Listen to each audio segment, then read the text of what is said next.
اہل بیت اطہار کے اندر اہل بیت ولادت بھی شامل، اہل بیت سکونت بھی شامل، اہل بیت اطہار بھی شامل۔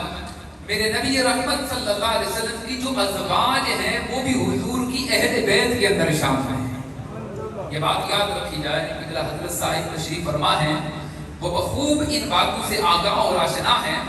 ہم تو مثل مکتب ہیں، لیکن یہ بات عرض کر دوں لوگوں، حضور کی اہل بیت کے اندر حضور کی ازواج بھی شامل ہیں، اور حضور نے کچھ افراد کو بالخصوص نام لے کر ارشاد فرمایا، جیسے کہ کہا فرمایا یہ سلمان یہ بھی میرے اہل بیت میں ہے۔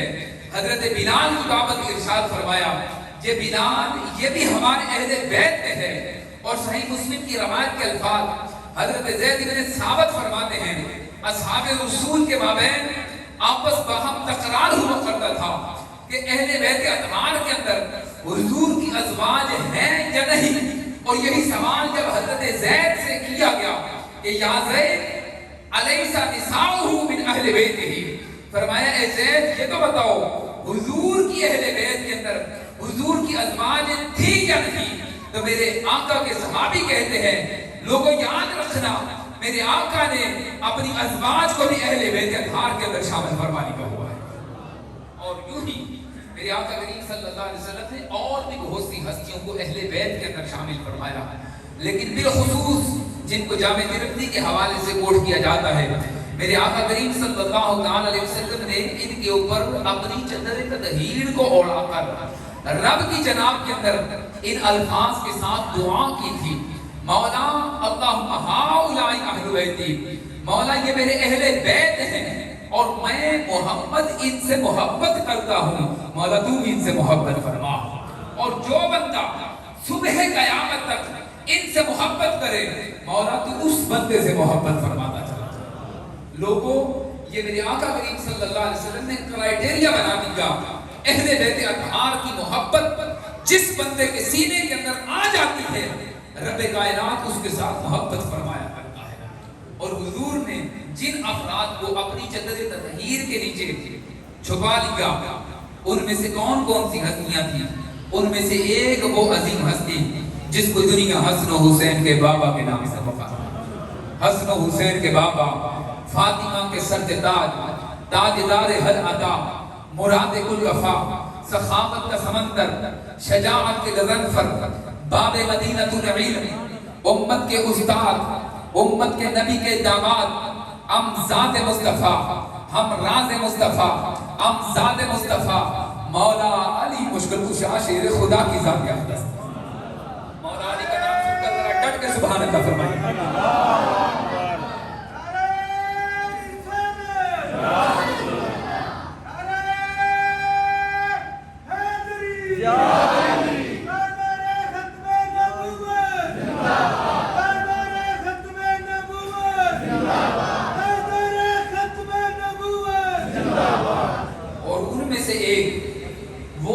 عظیم المرتبہ ہستی تھی جن کو دنیا حسن و حسین کی ماں، شہزادی شاہ کون مقام، عفت کا در نہاں، عظمت کا گنج گرام، ملکہ فردوس بری، نور چشم رحمت للعالمین، جن کو میرے آقا نے اپنے جگر کا ٹکڑا قرار دے دیا۔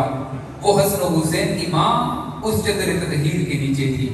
اور پھر وہ دو افراد جن کو دنیا حسنین، کریمین، نبیلین، طیبین، طاہرین، قمرین، منیرین، حضرت امام حسن اور امام حسین کے نام سے پکارتا ہے۔ ان افراد کو حضور نے اپنی چادر تطہیر کے نیچے چھپا کر اللہ کی بارگاہ میں دعا کی تھی۔ علی بطر احباب یہ وہ ہستیاں ہیں کہ جن کو میرے آقا کریم صلی اللہ علیہ وسلم نے ارشاد فرمایا تھا کہ یہ میرے اہل بیت ہیں، میں ان سے محبت کرتا ہوں۔ اور اہل بیت اطہار میں سے ہر ہستی کا اپنا اپنا مقام، لیکن جن کی یاد میں آج ہم سب لوگ یہاں پر جمع ہیں لوگوں، اور جن کے نام پر یہ مسجد قائم کی گئی الحسین مسجد۔ دیکھو گجرات شہر کے اندر میرا غالب گمان یہ کہتا ہے کہ اس نام کی دوسری کوئی مسجد موجود نہیں۔ اور قبلہ حاجی سلطان احمد چشتی صاحب کے اس مزاج سے یہ پتہ چلتا ہے کہ امام عالی مقام کی محبت رب کائنات نے قبلہ چشتی صاحب کے سینے کے اندر کوٹ کوٹ کر بھری الحسین نام کی مسجد آپ نے قائم فرمائی. اور امام عالی مقام سید الشہداء کا اپنا مقام کیا ہے؟ علی وقار احباب، سنن ابن ماجہ کی حدیث کے الفاظ چونکہ مجھے حکماً یہ ارشاد فرمایا گیا کہ اہل بیت اطہار کے مناقب آپ کا عنوان ہے، سو میں اسی کے تحت دو چار باتیں آپ کی خدمت کے اندر عرض کر رہا ہوں. سنن ابن ماجہ کی روایت کے الفاظ ہیں اور حدیث کا ایک ایک لفظ دل نشین بھی ہے اور اپنے سینے کے اندر محفوظ کرنے کے قابل بھی کہ میرے آقا کریم صلی اللہ علیہ وسلم ایک دن کسی صحابی کے ہاں ضیافت کے لیے تشریف لے گئے اور ضیافت کا اہتمام ہوا اور ضیافت سے جب فارغ ہوئے تو میرے آقا کریم صلی اللہ علیہ وسلم آپ صحابی کے گھر سے جب باہر نکلے تو آپ نے باہر نکل کر گلی کے اندر دیکھا کہ امام عالی مقام جو کہ اس وقت عمر کے اس حصے میں ہے کہ جو بالکل نومولودی کا زمانہ ہوتا ہے، چھوٹی سی عمر مبارک ہے اور امام عالی مقام گلی کے اندر بچوں کے ساتھ کھیل رہے ہیں. اب حضور نبی رحمت صلی اللہ علیہ وسلم نے جب امام عالی مقام کو دیکھا تو امام عالی مقام کو دیکھ کر اب ایک لمحے کے لیے چشم تصور میں وہ منظر لائیے گا کہ 14 طبق کے رسول اور نبیوں اور رسولوں کے امام الانبیاء، تاجدار کائنات، جو سارے نبیوں اور رسولوں کے بھی امام بن کر آئے تھے، اپنی ساری نبوت اور رسالت کا سٹیٹس ایک لمحے کے لیے ایک سمت میں رکھ کر اب نانے اور نواسے کی جو محبت تھی اس کو زمانے کے سامنے رکھ رہے ہیں اس انداز کے ساتھ کہ اصحاب کہتے ہیں ہم نے عجیب منظر دیکھا، مدینے کی گلی تھی، حضور نے ہمیں چھوڑا اور اپنے نواسے امام عالی مقام کے ساتھ محبت کو جتاتے ہوئے تیز قدموں کے ساتھ چل کر آگے کی طرف آگے تاکہ میں اپنے نواسے امام عالی مقام کو چند لمحوں کے لیے پکڑوں. اور حضور نبی رحمت صلی اللہ علیہ وسلم امام عالی مقام کی طرف جب تیز قدموں کے ساتھ چل کر آگے کی طرف گئے، اب بچوں کا جیسا کہ مزاج ہوتا ہے اپنے اس مزاج کے مطابق، اپنے عمر کے اس حصے کے مطابق جب حضور نبی رحمت صلی اللہ علیہ وسلم امام عالی مقام کے قریب پہنچے تو حضور کی طرف آپ کے نواسے سید الشہداء نے دیکھا کہ میرے نانا مصطفیٰ میرے قریب آ چکے ہیں اور حضور نے چند لمحات کے لیے وہاں پر رک کر توقف فرمایا تاکہ اپنی آنکھوں کے اشارے سے سمجھایا بھی اور توقف فرما کر یوں میرے آقا نے ان کو سمجھایا کہ اے میرے نواسے چند قدم اور آگے چل تاکہ میں محبت تیری محبت کو زمانے کے سامنے رکھنا چاہتا ہوں. نعرہ تکبیر، نعرہ رسالت، نعرہ حیدری، شان اہل بیت، علماء حق اہل سنت. عالی وقار احباب، آپ چشم تصور میں وہ منظر لائیے.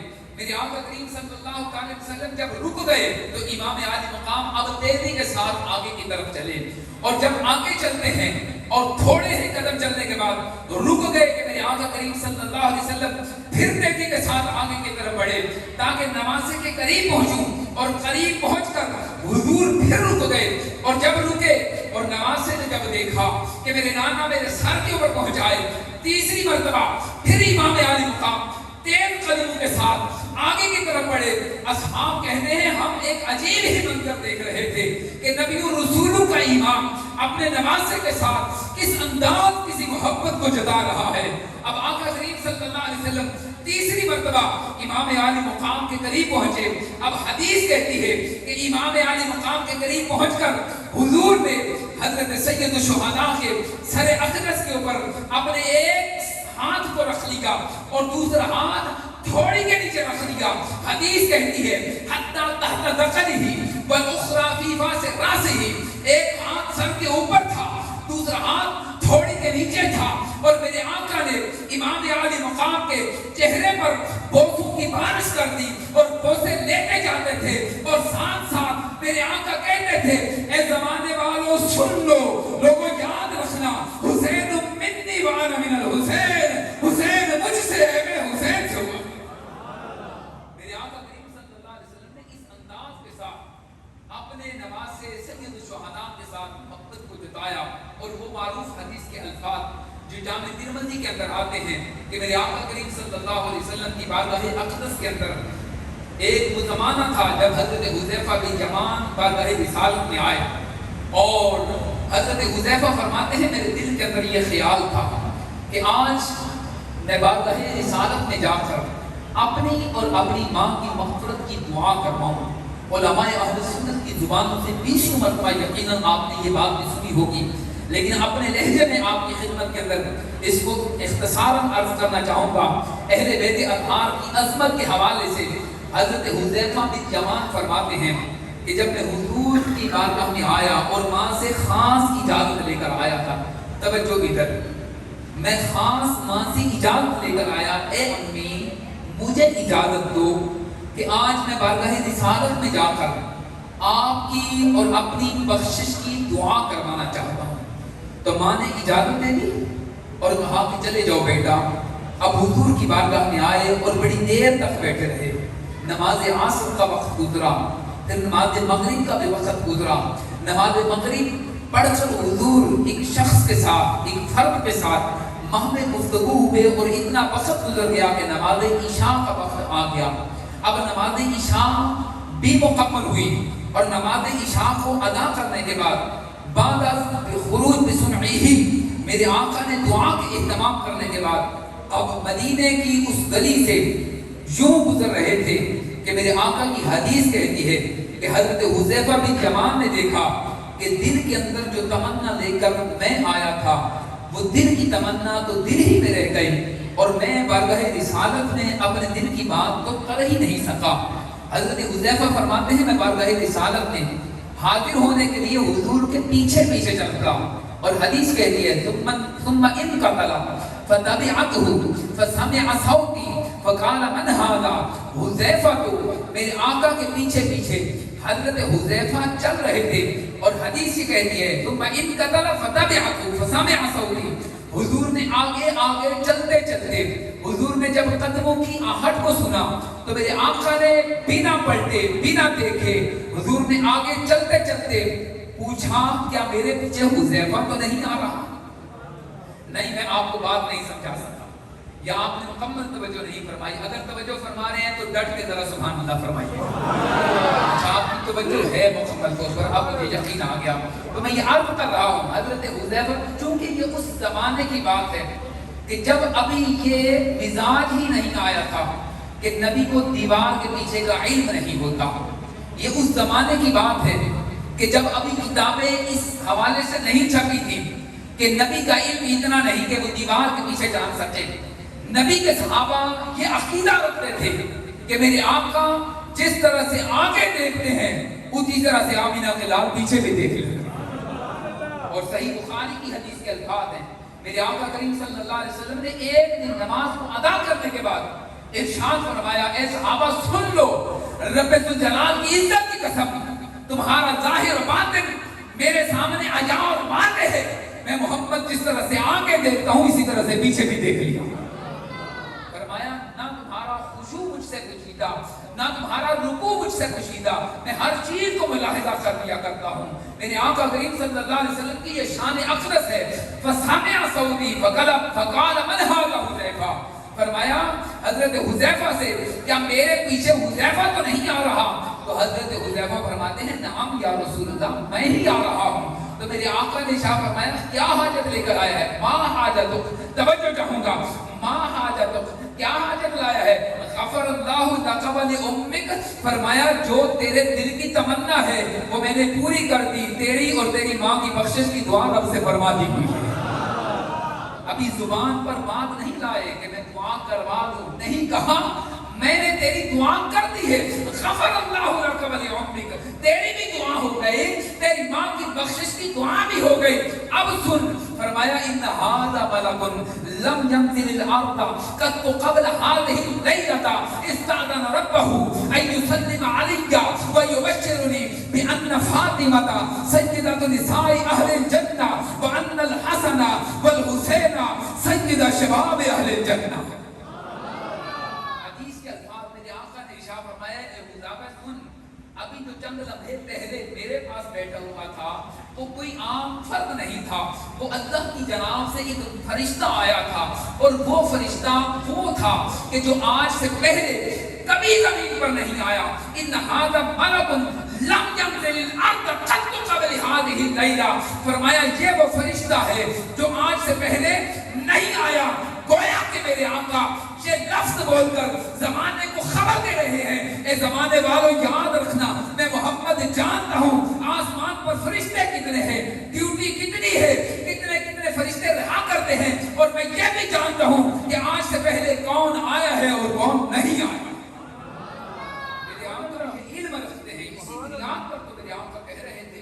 اور صحیح بخاری کی حدیث کے الفاظ ضمناً آ رہی ہے تو عرض کرنا چاہوں گا، اگرچہ حوالے اس کے جو عنوان ہے اس کے ساتھ کوئی ایسا تعلق تو نہیں، لیکن ضمناً بات آ رہی ہے تو عرض کرتا ہوں. آج بقرہ باب صحیح بخاری کی حدیث کے الفاظ آتے ہیں کتاب الرقاق کے اندر. میرے آقا نے یہ کہا، فرمایا اے لوگوں زمانے والوں یاد رکھنا، فرمایا اللہ رب العزت نے مجھ محمد کو یہ شان عطا فرمائی ہے وَإِنِّي قَدْ أُوتِيتُ مَفَاتِحَ خَزَائِنِ الْأَرْضِ أَوْ مَفَاتِحَ الْأَرْضِ. میرے آقا نے کہا رب ذوالجلال نے زمین کی خزانوں کی چابی بھی مجھ محمد کو ہی عطا فرما دی ہے. میں جب چاہوں جہاں چاہوں جس کو چاہوں جس وقت چاہوں جس لمحے چاہوں جس لہجہ چاہوں جس شان کے ساتھ چاہوں میں جس آنکھ کے ساتھ چاہوں اپنے چاہنے والوں کو عطا فرما دیا کرتا ہوں. یہ میرے آقا کی شان اقدس ہے. میرے آقا نے کہا میں یہ بیان کر رہا ہوں، میرے آقا نے فرمایا کہ آج سے پہلے یہ فرشتہ کبھی زمین پر نہیں آیا، پہلی مرتبہ آیا. آقا کیوں آیا؟ اس لیے فرمایا کہ یہ اس لیے آیا ان یسلم علیہ، فرمایا مجھ محمد پر صلاۃ و سلام پڑھنے کے لیے آ رہا تھا. نہیں میں سمجھا نہیں سکا، سبحان اللہ فرمائیے. فرمایا یہ سلام پیش کرنے کے لیے آیا، یہ سلام ان یسلم علیہ، یہ سلام دینے کے لیے آیا. اور دل تک دل کو تھام کر الفاظ سنیے جو میرے آقا نے کہا. اور ساتھ دوسرا کام یہ کرنے کے لیے آیا کہ رب کی جناب سے آج بدور خاص مجھے جان فضا مجھ محمد کو سنانے کے لیے آیا. وَيُبَشِّرُنِي بِأَنَّ فَاطِمَةَ سَيِّدَةُ نِسَاءِ أَهْلِ الْجَنَّةِ. فرمایا یہ مجدہ مجھے یہ بتانے آیا ہے اور سنانے آیا ہے کہ رب کائنات نے مجھ محمد کی بیٹی فاطمہ کو جنت کی عورتوں کی سرداری عطا فرما دی.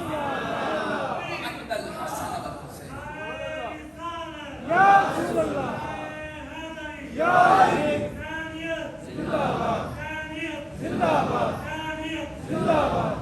آپ کو اتنا ٹھنڈا کہہ رہے ہیں زندہ باد جیسے امام عالی مقام نے کوئی بڑا کام کیا ہی نہیں تھا. ایسے حسین والے نام نہیں لیا کرتے. سنیو تمہارا مزاج تو ویسے ہی اور ہونا چاہیے. جو ڈٹ کر کہو حسینیت حسینیت. ایسے امام عالی مقام اپنی جان کا نذرانہ پیش کر کے دین اسلام کی بقا کے لیے جس عظیم ہستی نے اپنی جان کا نذرانہ پیش کر دیا ان کو خراج پیش کرنے کے لیے مزاج ایسا نہیں ہونا چاہیے. اس لیے اپنا مزاج کو بدلو. اور لوگوں اغیار جب اپنی مجالس کو سجا کر بیٹھتے ہیں تو بڑی داد کی دیتے ہیں، امداد کی دیتے ہیں، ہاتھ بھی بلند ہوتے ہیں. لیکن ہمارا مزاج کچھ اس سے کے برعکس ہے. میں امداد کا طالب نہیں، اللہ کا فضل و کرم ہے، میں اس کا تقاضا نہیں کر رہا، لیکن یہ ضرور کہوں گا کہ بولنے والے کو داد دینا نا یہ میرے نبی کی سنت ہوا کرتا ہے. ایسے میں نے ٹیکی نہیں ماری، ذرا ڈٹ کے کہو سبحان اللہ. حدیث کا پہلا بٹھا دیتا ہوں اس پر بھی. میرے آقا نے یوں ہی نہیں بولنے والے کو داد دی تھی کہ نہیں دی تھی. حضرت کی بلا حضرت صاحب تشریف فرمایا پوچھیے بولنے والے کو داد دی یا نہیں دی. ایسے میرے حضور چپ کر کے بیٹھ جاتے تھے کہ کہتے تھے جب فرماتے تھے اے حسان ابن ثابت میرے منبر پر چڑھ کر جو میری ہیٹ کو کرتے ہیں ان کو جواب دیں. تو حسین حضرت